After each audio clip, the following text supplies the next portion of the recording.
కార్యక్రమాల్లో ఈ యొక్క ఉత్సవాల్లో రాష్ట్ర ప్రభుత్వం నుంచి ప్రభుత్వ లాంఛనాలతో పట్టు వస్త్రాలు స్వామివారికి అమ్మవారికి సమర్పించేటువంటి ఆనవాయితీ గౌరవ ముఖ్యమంత్రి శ్రీ నారా చంద్రబాబు నాయుడు గారు ఈ పవిత్రమైనటువంటి పండుగలో వారే స్వయంగా పాల్గొనాల్సిన సందర్భం.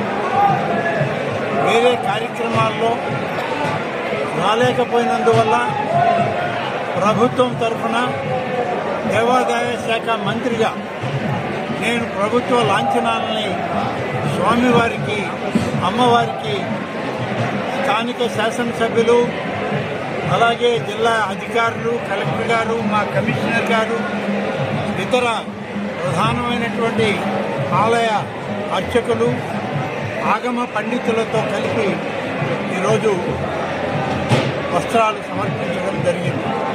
ఇది ఒక గొప్ప అనుభూతి నాకు. 4 దశాబ్దాలుగా రాజకీయాల్లో ఉన్నాను.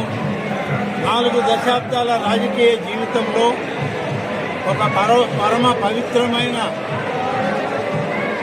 ఈ రోజున ప్రభుత్వ లాంఛనాలు శ్రీశైలేశ్వరునికి, మల్లికార్జున స్వామికి, బ్రహ్మరాంబిక అమ్మవారికి పట్టు వస్త్రాలను సమర్పించేటువంటి అవకాశం ఆ మహాశివుడు నాకు ప్రసాదించారు. పరమశివుని యొక్క ఆశీర్వాదాన్ని తీసుకోవడానికి మా ముఖ్యమంత్రి చంద్రబాబు నాయుడు గారు ఇచ్చినటువంటి ఒక మంచి సదవకాశం ఈరోజు ఈ ప్రాంతాల్లో అమ్మవారికి లాంఛనాన్ని సమర్పించారు. కాబట్టి ఈ యొక్క మహాశివరాత్రి ఉత్సవాలని వైభవోపేతంగా పూర్తి చేయడానికి మాకు స్థైర్యాన్ని, ధైర్యాన్ని, అవకాశాలని ఈ ప్రభుత్వానికి, అధికార యంత్రాంగానికి, ప్రజాప్రతినిధులకు ఇవ్వమని చెప్పి పరమశివుణ్ణి, అమ్మవారిని కోరుకోవడం జరిగింది. అదేవిధంగా వేలాదిగా, లక్షలాదిగా తరలి వస్తుంది అనేక రాష్ట్రాల నుంచి తరలి వచ్చేటువంటి భక్తజన సందోహానికి ప్రభుత్వ పరంగా, శ్రీశైల దేవస్థానం పరంగా, జిల్లా అధికార యంత్రాంగం పరంగా ఎన్ని ఏర్పాట్లు చేయగలమో అన్నీ కూడా చేయాలని ముందే ఒక సమావేశం పెట్టుకొని సమీక్షించుకోవడం జరిగింది.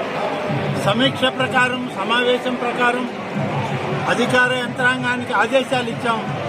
ఆ ఆదేశాల మేరకు ఇవాళ ఎంతగా మహాద్భుతంగా జరిగేటువంటి ఈ యొక్క మహాశివరాత్రి పండుగ వాతావరణానికి వచ్చే ప్రతి ఒక్కరికి కూడా నమస్కరిస్తూ, మీ అందరికి కూడా నా నివేదన ఒక్కటే, ఏడు జరిగేటువంటి ప్రతి కార్యక్రమం పవిత్రమైనటువంటి పరమశివుని యొక్క కార్యక్రమాలన్నీ కూడా ఇక్కడికి రాలేనటువంటి కోట్లాది మంది పరమశివుని భక్తులకి, రమరాంబిక అమ్మవారి భక్తులకి కనువిందు చేసేటట్లు చూపించాలని చెప్పి మిమ్మల్ని కూడా కోరుకుంటున్నాను.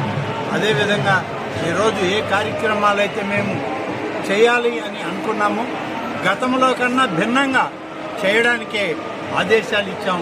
పనులు జరుగుతూ ఉన్నాయి. అదేవిధంగా ఆదేశాల ప్రకారమే ఇవాళ మేము ఇచ్చిన సూచనలు అమల్లో ఉన్నాయని చెప్పి అధికారులందరూ చెప్పడం జరిగింది.